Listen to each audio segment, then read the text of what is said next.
Nege kanɲɛ 10 ale ni kelen sanga 8 bɛ ale sanfɛ radio Jɛkafɔ 100.7 MHz studio Thierno Amedi Cham ale tɔgɔla kumaso kɔnɔ sibiridoyanw fɛ ni nin wagati sera mun ye aw ka kɛnɛ bɛ sigi n'o bɛ tali kɛ an ka dɔgɔkun kibaruyaw ka se k'u fara ɲɔgɔn kan ni ka se k'u lase aw ma aw minnu ma garisɛgɛ sɔrɔ ni ka se an ka jɛmukanw bɛɛ lajɛlen sɔrɔ k'aw to aw ka cakɛdaw la walima k'aw to aw ka so aw ka salon kɔnɔ aw ka sɛgɛlafiɲɛbɔ la ka kunnafoni lase aw ma o hakilina taba radio Jɛkafɔ ale ɲɛmaaba karamɔgɔ Buwa Jabate ka sɔrɔ ka danaya ta ni ka da anw kan an b'o kunnafoniw fara ɲɔgɔn kan ni k'o lase aw ma ka kɛ n'o wulikajɔw de kɔnɔna ye mun ye dɔgɔkun kɔnɔna la ka kɛ ni bamaci kɛwale min kɛra anw ka jamana kɔnɔ avril kalo tɛmɛnen ale tile 25 anw ka jamana ministre min ka baara bɛnnen bɛ sanni feere ni mun kɔni ye k'a fɔ commerce ni industrie ko ma ni ale ye Musa Alassane Jalo ye ale ye wele bila jamana julabaw ma ni k'u fara ɲɔgɔn kan u yɛrɛ ka cakɛda n'u bɛ taa u ka soba kɔnɔ CESIM chambre de commerce industrie ale kɔnɔna la ka ɲɛfɔli kɛ u ye jamanadenw mago bɛ dɛmɛ min na bi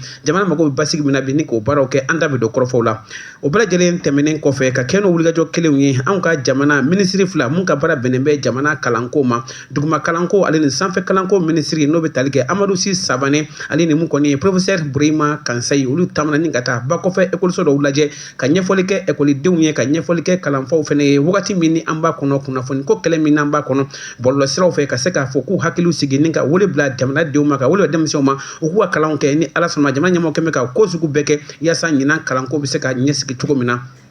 hali bi dɔgɔkun kɔnɔna la mun kɔni ye Ablaye Diop ale min y'an ka ministre min ka baara bɛnnen bɛ Mali ni jamana cɛ tɔw ni ɲɔgɔn cɛ o wulikajɔ ma Ablaye Diop son excellence ale ye ambassadeur minnu bɛ anw ka jamana kɔnɔ k'u bɛɛ lajɛlen fara ɲɔgɔn kan a yɛrɛ cakɛda a ka cakɛda la mun bɛ kulubakaw fɛ nɔ ni ka ɲɛfɔli kɛ u ye jamana bɛ taabolo min kan bi anw ka jamana bɛ se ka mun de kɛ an ni an ka jamana tɔ minnu bɛ ka anw dɛmɛ baara bɛ se ka nɔgɔya cogo min na da bɛ don kɔrɔfɔw fɛnɛ la wa kɛ n'o wulikajɔ ye hali bi jamana ɲɛmaa général d'armée Assimi Goïta ka fara mun kɔni ye Maroc jamana kan san o san olu bɛ imami dɔw bila ni ka taa kalan kɛ Maroc kalan in tɛmɛnen kɔfɛ u b'u dege baaraw fɛnɛ la walima minnu kalo 3 tɛmɛnen kɔfɛ u seginna ka na anw ka jamana kɔnɔ n'an ka jamana diinɛko ministre ni ale ye mun kɔni ye professeur Mamadou ka fɔ docteur Mamadou Kone olu bɛ ɲɔgɔn ye a ɲɛfɔli bɛ kan o kɛnɛ fɛnɛ kan wa hali bi jamana kibaruya kow la mun ye anw ka jamana finitigilakaw ka soba min bɛ wele ko DIRPA n'o y'u ka kunnafoni di soba ye kalo o kalo u bɛ kunnafonidilaw wele ni ka ɲɛfɔli kɛ jamanadenw ye anw ka jamana finitigilakaw bɛ ka baara min kɛ anw ka jamana kɔnɔ ni k'o ɲɛfɔliw fɛnɛ kɛ da bɛ don kɔrɔfɔw fɛnɛ la ni Ala sɔnna ma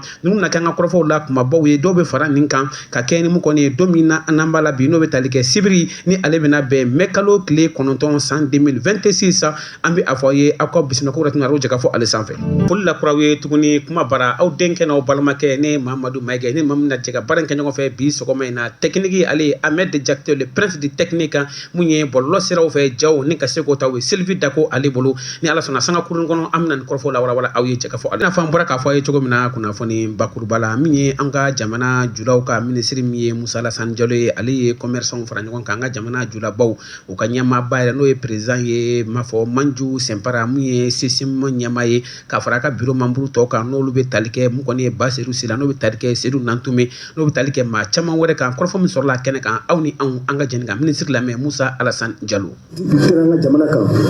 n'a ma sira sɔrɔ anw ka waleya kan ka kɛ min ye sisan o ye ka wuli k'an jɔ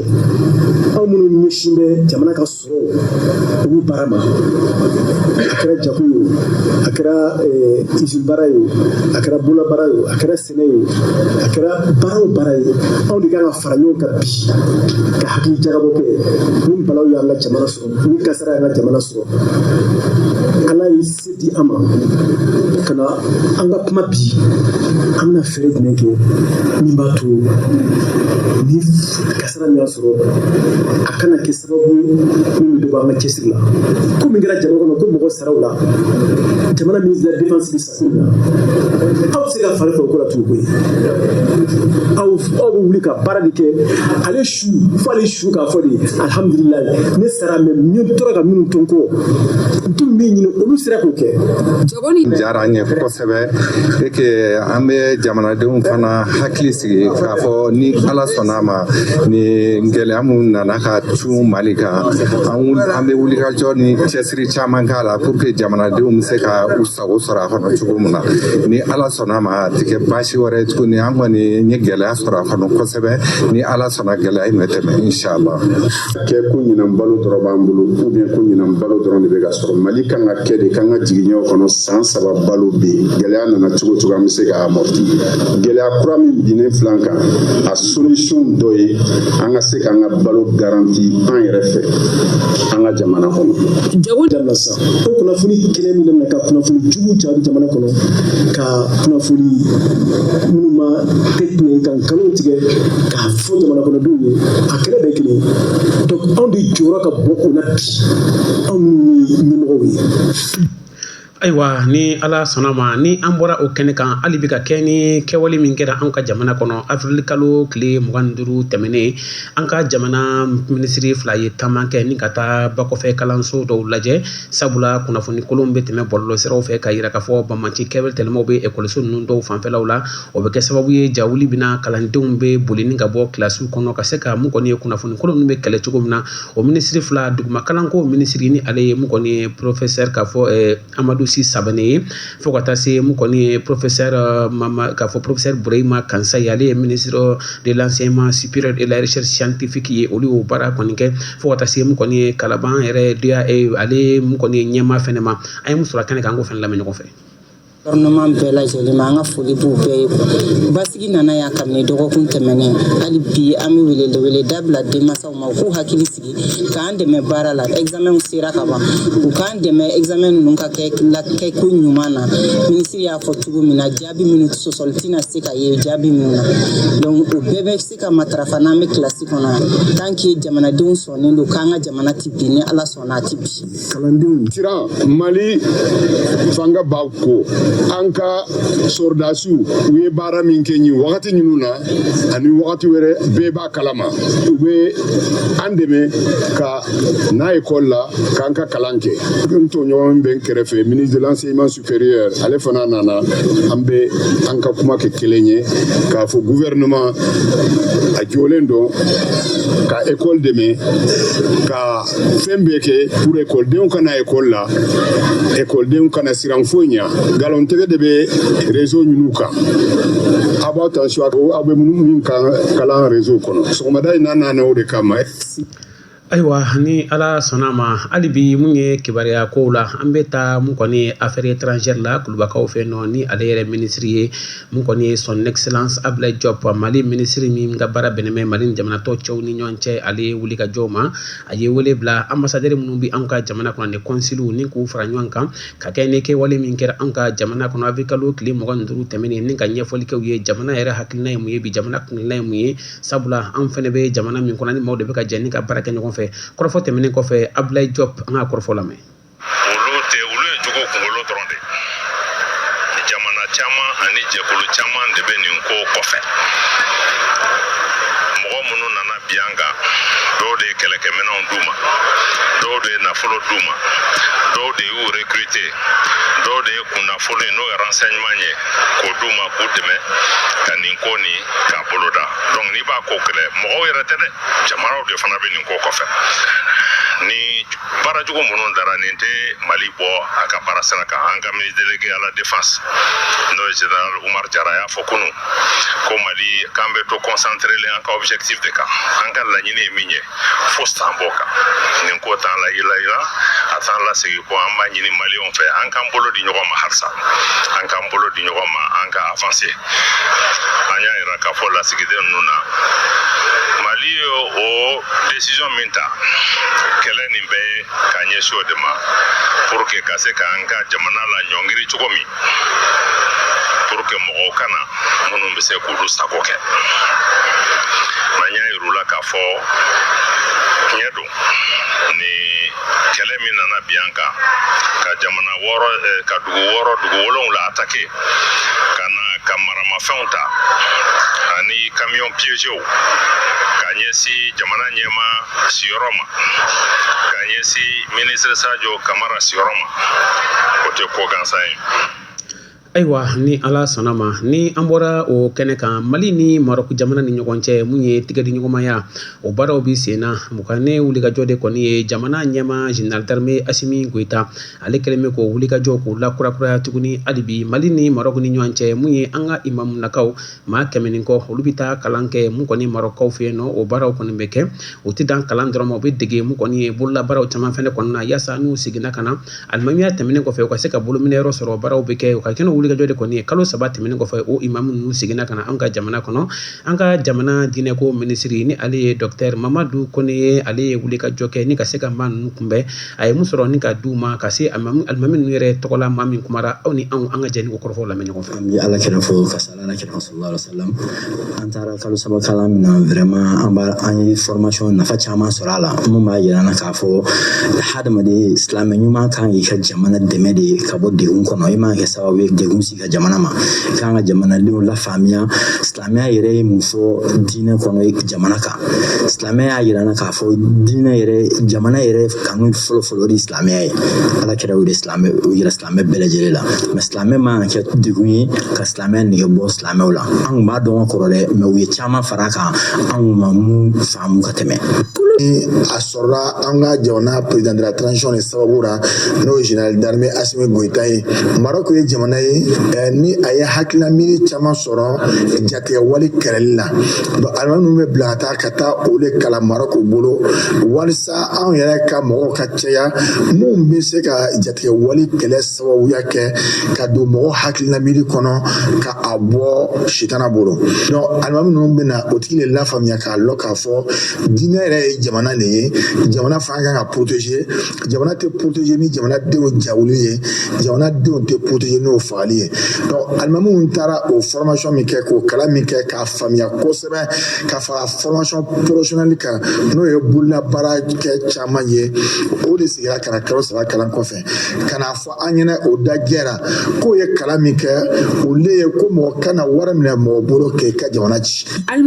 Ayiwa ni ala sɔnna ma o hakilinaw bɛ kɛ ka se ka mun kɔni nin baara kɔni nɔgɔya cogo min na hali bi jamana kibaruya ko la ka kɛ ni kunnafoni kolon minnu bɛ tɛmɛ an bɛ o kɛlɛ la bi sabula jadikɛla min ni an b'a la bi anw ni maaw ni ɲɔgɔn cɛ o bɛ kɛ sababu ye jabaranso minnu bɛ hali nanzaraw fɛ farajɛw fɛ olu bɛ ka tɔgɔcɛn sa ka se an ka jamana ma wa o bɛna kɛ sababu fana ye mun ye bɔlɔlɔ siraw fɛ kunnafoni dilankolon minnu bɛ tɛmɛ o bɛ se ka kɛlɛ cogo min na o baara bɛ kɛ mun ye muso jɛkulu dɔw fɛ olu min farala ɲɔgɔn kan a f'u ma ko mun ka programme ma PPDM n'o bɛ tali kɛ promouvoir une paix durable au Mali o tɛ dɔwɛrɛ ye ka se ka sigi ni ka jɛkuluw sigi ka se ka jɛw sigi yaasa lakana kuntala jan o bɛ se ka sɔrɔ cogo min na o bɛ sɔrɔ barolasigi fɛ a fɔ barolasigi de ma ko kun kɔni ye débat communautaire sur les effets de la désinformation sur la paix et la cohésion sociale la o baaraw hakilina taba dɔ ye orfɛdi ye o dɔw fana tali kɛ mun kɔni IRN kɔni ma nin baara ninnu bɛɛ lajɛlen kɛra a kɔrɔfɔ tɛmɛnen kɔfɛ kuma baara taara ni ka tɛnko maa fila la minnu ka baara bɛnnen bɛ ka se ka kunnafoni lase cogo min na a ma fɔlɔ ale ye mun kɔni Nana Kadija Ture ye fo ka taa se mun kɔni Aminata Samasiku an ye mun sɔrɔ a kɛnɛ kan aw ni an ka jɛni ko lamɛn ɲɔgɔn fɛ. Ne tɔgɔ Nana Kadija Ture ne ye mɔgɔ min ka baara bɛnnen don ka mɔgɔw former vivier d'expertise pour la prévention, pour le développement, la prévention et la gestion des conflits. C'est-à-dire ɲɛtaga ani bɛn ani kelenya o cadre kɔnɔna na o y'an ka jɛkulu yɛrɛ sigi kun. Programme bɛ bɛn ani kelenya don ba la k'a sabati.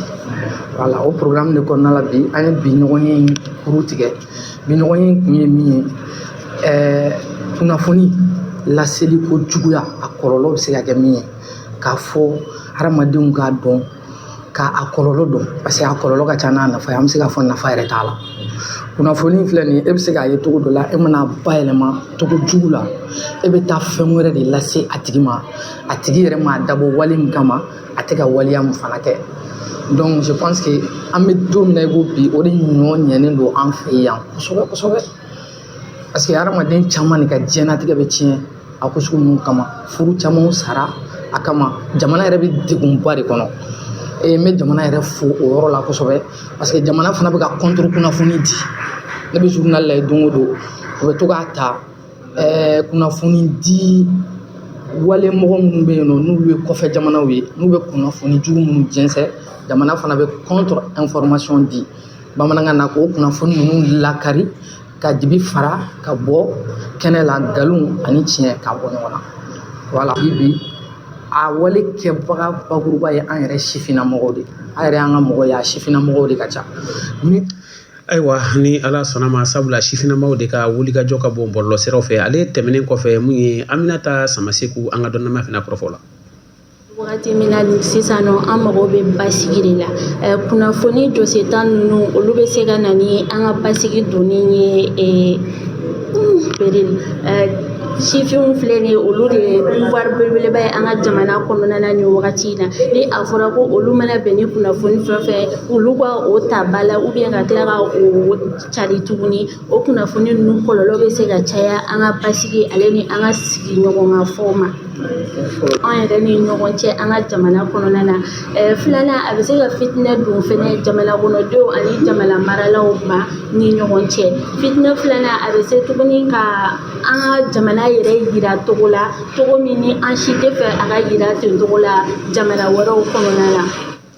ayiwa ni ala sɔnna ma n'an bɔra o kɛnɛ kan an ka jamana finitigilakaw ka kunnafonidisoba min bɛ wele ko DIRPA ale ka kɛ ni kalo kalo bɛ kunnafonidilaw wele ni ka ɲɛfɔli k'o ye an ka finitigilakaw kɛlen bɛ ka baara minnu kɛ Mali fantan ni bɛɛ lajɛlen fɛ n'o bɛ tali kɛ opération kan ni k'o kɔmasew kɛ an ka se k'o lase jamanadenw ma cogo min na o baara bɛ kɛ mun kɔni ye Jibirila commandant Jibirila Mayiga ale bɛ kunnafonidilaw ɲɛkɔrɔ ni ka ɲɛfɔli kɛ u ye wulikajɔ min kɛlen bɛ ka kɛ bi an ka jamana finitigilakaw fɛ a kɔrɔfɔ tɛmɛnen kɔfɛ commandant Jibirila Mayiga a bɛ ɲɛfɔli kan ye tasibilalen kɛlen kɔfɛ an ka général d'armée Sadio Kamara ma a n'a jɛɲɔgɔn fɛn fɛn tora nin janfanjugu in na samedi don avril kalo tile 20 don san 2000 ani san 2026 kɔnɔna na an ka jateminɛ kɛlen kɔfɛ an ka nin kuma ye an ka bi ɲɔgɔn ye a bɛna bɔ point damadamani kan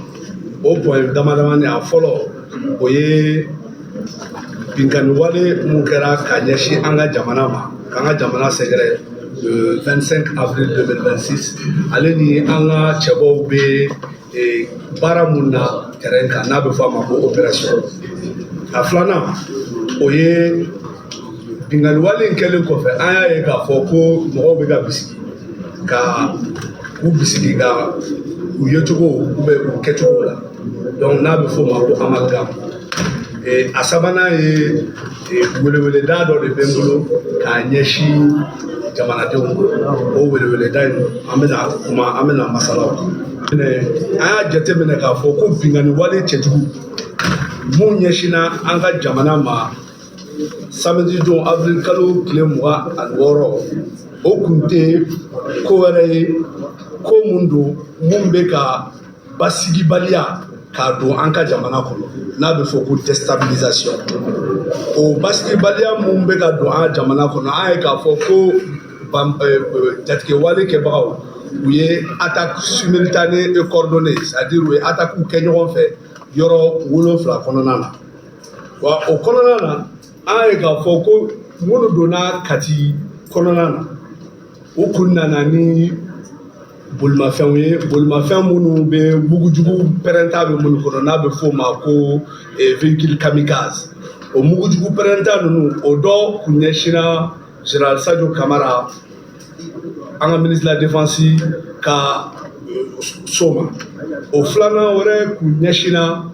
an ka jamana ɲɛma ma n'o ye général Assimi Goïta ye o kun de kun ye ka an ka jamana déstabiliser mais an ka cɛbɔ an ka bolomasere tabagaw u ka cɛsiri u ka kɛlɛ ɲɛdɔn an'u ka jijalisiraw fɛ wa mun ye kunnafonidila dɔw ye n'a bɛ f'olu ma médiaw minnu bɛ diɲɛ yɔrɔw la média mainstream o fana y'u jukɔrɔma don don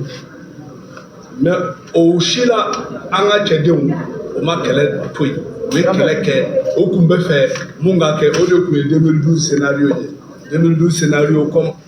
ayiwa ni ala sɔnna ma o tɛmɛnen kɔfɛ ka se ka welekan bila jamanadenw ma an bɛ sanga kunkurunin di tuguni mun ye Jibirila Mayiga ma welekan min b'a bolo ka ɲɛsin malidenw ma ni kɛwale min kɛra maa ninnu fɛ attaque in kɔfɛ o dusukasi kɔnɔna na mɔgɔ dɔw bɛ ka faga ka sɔrɔ i b'a sɔrɔ terroriste tɛ jatigɛwale kɛbaaw tɛ donc o hukumu kɔnɔna na an b'a fɔ population ye a ka jateminɛkɛ kow la wa n'u ye maa o maa minɛ ko siga b'a la ko terroriste don ni siga b'a la ni siga kɔni kɛlen don a la u ka fɛɛrɛ kɛ k'a ko fɔ k'a di n'u y'a minɛ u k'a di wa n'u ma se k'a minɛ fɛnɛ n'u y'a ye de u k'a ko fɔ finitigilakaw ye wa finitigilakaw de b'a dɔn fɛn mun kan ka k'a la comme n y'a fɔ cogo min na terroriste minɛlen souvent i b'a sɔrɔ kunnafoni caman b'a kɔnɔ aw bolo a b'olu fɔ mun bɛ se k'a to an bɛ se ka attaque wɛrɛw éviter maintenant an bɛ mun fɔ ka ɲɛsin an ka population ma an ka finitigilakaw ka ɲɛmaso n'o ye état major général des armées a ko k'a bɛ population fo ka waleɲuman dɔn a ka cɛsiri a n'a ka jijali la an bɛɛ y'o ye attaque ninnu na attaque kɛra yɔrɔ o yɔrɔ population bɔra kosɛbɛ ka faamaw dɛmɛ u ka baara la yɔrɔ dɔw yɛrɛ la an b'a ye image très émouvant population kɛlen don ka haie d'honneur former sɔrɔsiw ye. ayiwa ni an bɔra o kɛnɛ kan min ye an bɛ wagati min na o bɛ tali kɛ hiji taga o baaraw kɔni labɛnnen bɛɛ bi mun kɔni ye mali ɲɛmaaw fɛ jamana ɲɛmaa yɛrɛ général d'armée Asimi Goïta ale bi cɛsiri o ko la kosɛbɛ ka danaya ta ni k'a di premier ministre ma fo ka taa se maison de hajj n'o bɛ tali kɛ hiji tagalaw yɛrɛ tɔgɔla so min bɛ anw fɛ yan Bamakɔ ale ɲɛmaa docteur Abdul Fattah Sise fo ka taa se ministre ni ale bɛ tali kɛ docteur Mamadou Kone ma ka kɛ ni wulikajɔw de gɛlɛya dɔw kun donna hiji taga kɔnɔ wagati dɔw la maa ba 4 ɲɔgɔnna bolo o min bɛ tali kɛ compagnie mun kɔni ye Egypte Air maaw fɛ ka se ka ɲɛfɔli k'an ye o ko kan gɛlɛya ninnu a bɛ se ka ban cogo min na mun ye maison de hajj ɲɛmaa Abdul Fattah Sise an ka kɔrɔfɔ lamɛn. Egypte service fan fɛ parce que société dɔ de bɛ yen ani égyptiens bɛ baara kɛ olu bɛ taa ni Mali hijidenw ye donc ni société in y'a kibaruya a y'a se an ma k'a fɔ ko Egypte ka avion minnu bɛ taa ni mɔgɔw ye ko olu kɔni ye kunnafoni sɔrɔ k'a fɔ ko ni ɲina opération min bɛna kɛ ni na opération in na olu y'a bɔ a ma accord ma se ka sɔrɔ olu ni ɲɔgɔn cɛ ko ka da union kɔnɔ bi ko taaji sɔngɔ yɛlɛnna kosɛbɛ ani situation sécuritaire fana min bɛ Mali la donc o hukumu kɔnɔna na ko banbaliya ma se ka sɔrɔ olu ni ɲɔgɔn cɛ o hukumu kɔnɔna na olu y'o u ka vol min kan ka taa depuis kun o vol u y'o annulé ka bɔ yen pewu nin vol ninnu a bɛ Mali hijira min concerné o ye ba 4 hakɛ o de bɛ nin vol ninnu kan o vol 13 de don. kɔnɔna maison de haji an b'a ɲininka hidɔn fɛ o k'u hakili sigi kosɛbɛ ni kibaruya in bɛɛ b'a kalama disposition bɛ sen kan pour que an ka se ka solution sɔrɔ a la joona pour que hijiden kelen kana se ka to yan n'ala sɔnna inshallah donc o kibaruya de sera an ma donc a bɛ égyptière ka hijidenw minnu bɛ taa égyptière fan fɛ a b'o de concerner ani agence de voyage minnu ye min bɛ ne lahali na. ayiwa ni ala sɔnna ma hali bi hiji ko in na mun ye maa minnu bɛ hijidenw bilasira f'u ma ko déléguéw olu fana tun bɛ kalan na yaasa hijiw bɛ se ka hiji baara ɲuman kɛ cogo min na o baara fana bɛ kɛ maison de haji ɲɛmaa fɛ hali bi ni ale ye docteur Abdul Fattah Sise o formation bɛ kɛ maison de haji ale yɛrɛ kɔnɔna la o bɛ kɛ sababu ye hijiden minnu bɛ taa u ka se ka nɔgɔya sɔrɔ cogo min na hali n'u ka dumuni ko ani siyɔrɔ ko ani baara bɛ se ka nɔgɔ u bolo cogo min na n'o bɛ tali kɛ u ka diinɛ baara bɛ se ka kɛ cogo min na ka kɛ n'o wulikajɔ kɔni ye mun kɔni ye maison de haji ɲɛmaa ka fara mun kɔni ye an ka ministre ka baara bɛnnen bɛ mun kɔni ye diinɛ ko yɛrɛ ma fo ka taa se maa minnu yɛrɛ bɛ yen n'olu ye ni kalanbolo in sɔrɔ n'o ye déléguéw ye an ka dɔ lamɛn a kɔrɔfɔw la. déléguéw mun kan ka taa idenw ɲɛnabilali kɛ mɔgɔ 133 ma an y'o fara ɲɔgɔn kan sɔgɔmadanin na walasa ka jamana ka hakilina miiri fɔ o ɲɛnɛ heji baara kɛcogoya la fɛn min bɛ yen n'a bɛ se ka kɛ sababu ye ka mali hejidenw ɲɛsuma ka mali ka bonya segin a ma mɔgɔ tɔw ɲɛkɔrɔ a bɛ komi faden kɛnɛ donc o hakilina miiriba mun bɛ yen ni an y'o fɔ o ɲɛnɛ ani jamana yɛrɛ président ba o ye effort min fourni eji yɛrɛ ɲɛli ko kɔnɔna na an y'o fana fɔ o ɲɛnɛ. Wa ni ala sɔn ka sabati jamana tɔgɔ la jamana ɲɛmɔgɔ tɔgɔ la ni ala sɔnna ma an bɛna o baara kɛ an taga kun ye ka se k'an janto ijidenw na an b'a espérer fana k'a fɔ o baara min n'o danaya min dara an ka jamana ɲɛmɔgɔw fɛ k'a fɔ an bɛna se ka o défi relever. O de an ka hakili to an yɛrɛ damaw ni ɲɔgɔn cɛ la k'an hakili to hijidenw na an ka dɔn an ta kun ye bato de wa an ta kun ye jamana ka mission de an ka jamana tɔgɔ jate minɛ kosɛbɛ ko in na ka an yɛrɛ damaw ka baara ka se ka kɛ ka ɲɛ. O de hukumu san o san an ye o dɔw fɔ o ɲɛnɛ n ko o ka o yɔrɔ ma janya ka bɔ o fili dɔw la o y'a faamuya fana ni ala ka diɲɛ ye o b'a kɛ o kɛcogoya la o yɛrɛ ka ɲɔgɔn minɛ fɔ eji baara kɔnɔna na ka tila ka ɲɔgɔn bonya ka ejidenw bonya ka tila ka jamana yɛrɛ ka image bonya ni lajɛ.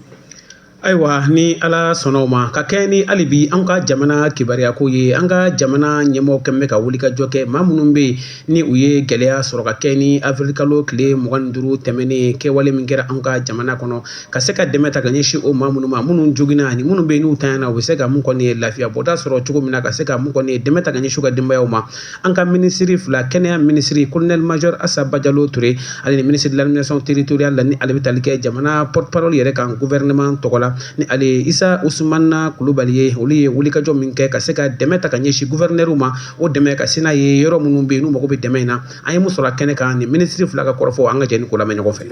An bɛna tilan gouverneur ninnu ni ɲɔgɔn cɛ u tun ye baara dɔ daminɛ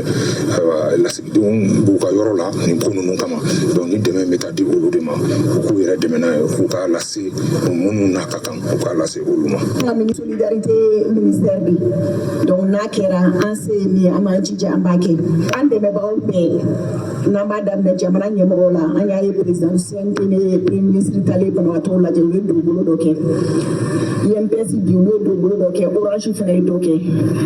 sécurité alimentaire kɔnɔ olu ta tɛ fɔ ka ban donc an m'a ɲini maliden bɛɛ fɛ fɛn fɛn bɛ fɛ ka dɛmɛ kɛ k'a lase nin mɔgɔ ninnu ma daw yɛlɛlen don u k'u dɛmɛ Mali ye bɛn dugu de ye Mali ye solidarité dugu de ye jamana wɛrɛ t'an bolo Mali min b'an bolo an k'an jɛ an ka se k'o dilan ɲɔgɔn fɛ. Ni ala sɔnna ma ala ka o duwawu minɛ mun ye kunnafoni kuncɛla ni ye kibaruya ye n'o bɛ tali kɛ wele kama jamana denw ka daminɛ Bamakɔ faba kɔnɔ bi yɛrɛ mun kɔni ye sibirido ye ni ale bɛ bɛn mɛ kalo tile 9 nɛgɛ kanɲɛ 14 wagati n'a fɔ ma ko mun kɔni ye 14 ye selifana seliw mana tɛmɛ maliden bɛɛ lajɛlen welelen bɛɛ bi a bɛ fɔ an ka dulaciyɔrɔba min ma ko mun kɔni ye stade Mamadu Konate Tomukurabukaw fɛ yen nɔ o bɛna kɛ kɛnɛ min bi n'u bɛna tasibila ta ni ka ɲɛsin an ka général d'armée ni ale bɛ tali kɛ Sajo Kamara ale min tanyana ka tila ka dɛmɛ ta ka ɲɛsin jamana gouvernement bɛɛ lajɛlen ma ka dɛmɛ ta ka ɲɛsin an ka militaire n'u bɛ tali an ka faamaw ma olu bɛɛ lajɛlen jamana ɲɛma ka daminɛ fɔ ka taa se jamanaden tɔ minnu bɛ yen nɔ o kɛnɛw bɛna sigi bi anw yɛrɛ fɛ yan faba la o wulikajɔ dɔw kɛmɛ bɛ bi ni ka weleli bila maaw ma n'o bɛ tali kɛ honorable mun kɔni ye Abdul Majid Ag Mohamed Ahmed Di Nasser olu ka jɛkulu min bɛ wele ko mun kɔni ye Kel Ansar mɔgɔw ye minnu bɛ